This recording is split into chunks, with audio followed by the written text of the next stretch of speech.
Hello, Facebook friends. I am so glad you're here because I want to tell you something that is so very vital for you to know. A lot of people don't know this, and it is when fear shows up, what are we supposed to do with it?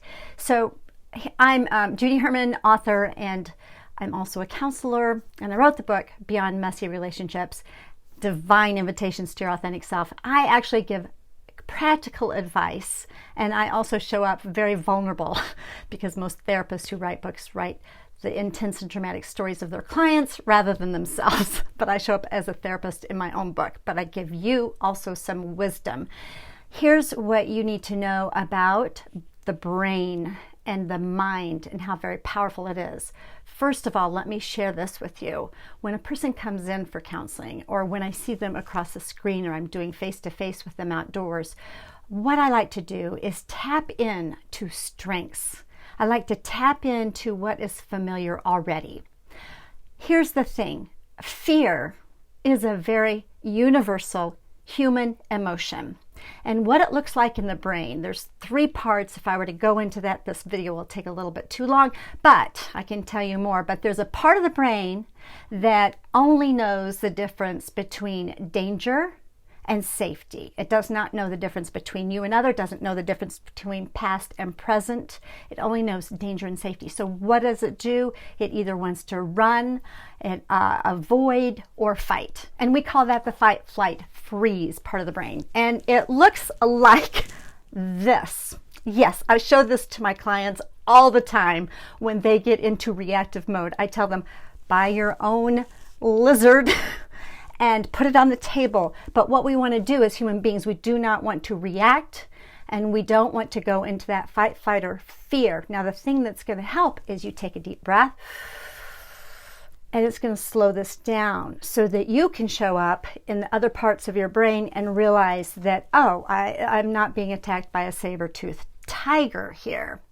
Now, I want to share with you, emotions don't have to be so scary. So many people think that, oh, I need to avoid it. Oh, I'm going to get anxious if I do this, that, or the other thing, and then it's going to overwhelm me. Or some people actually think that they are their emotion. The reality is emotions are there temporarily to get our attention. So what the brain is doing when it gets into this mode, you need to take your deep breath, and you need to ask yourself, is this a real danger, or is this a artificial danger? See, the body doesn't know the difference, and the best thing to do is just breathe through it. Now, there's some remarkable authors and others. Susan Jeffers is one.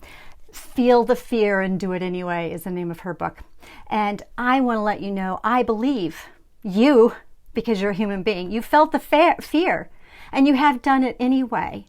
And it's taken you to another level of growth. And that is what fear is to do with us. We feel it.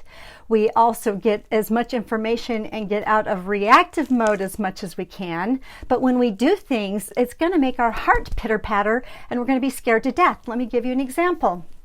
I'm sure you have examples in your childhood and your growing up and even in your adulthood that you could relate.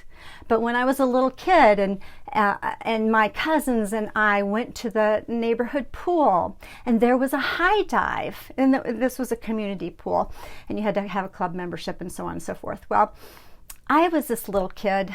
I had older cousins who were really good at bullying, by the way. They wasn't too bad, actually, but now that I think about it. But at the time, whoa, I was too little to do this, that, or the other thing. But that high dive was there. Oh, I could go off the low dive, and that was no problem. But that high dive, I wanted to try it out. So I thought, I got the courage, but my heart was going pitter-patter. I start going up the first rung of the ladder, and my heart is pumping so fast, and these older kids are behind me, and I'm about halfway up the ladder. And they're saying, "What are you waiting for, scaredy cat?" Because I hesitated. I wanted to back down the ladder, but I couldn't because I'd already committed to going up. And so I went up, and there were kids that would go up halfway, and then they'd have to come down, and then it would cause all kinds of problems. But I went up, and I was at the top of that ladder. I looked over the edge, and I saw, whoa, it was scary. It was for a little kid. That was like death. It was scary. scary. But I remember the smell of the chlorine and the texture of the diving board, it's and just going and then holding my nose and jumping off.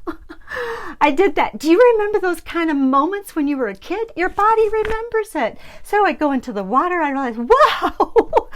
And I realized I survived. I swam to the top and I just smiled and laughed because I wanted to do it again.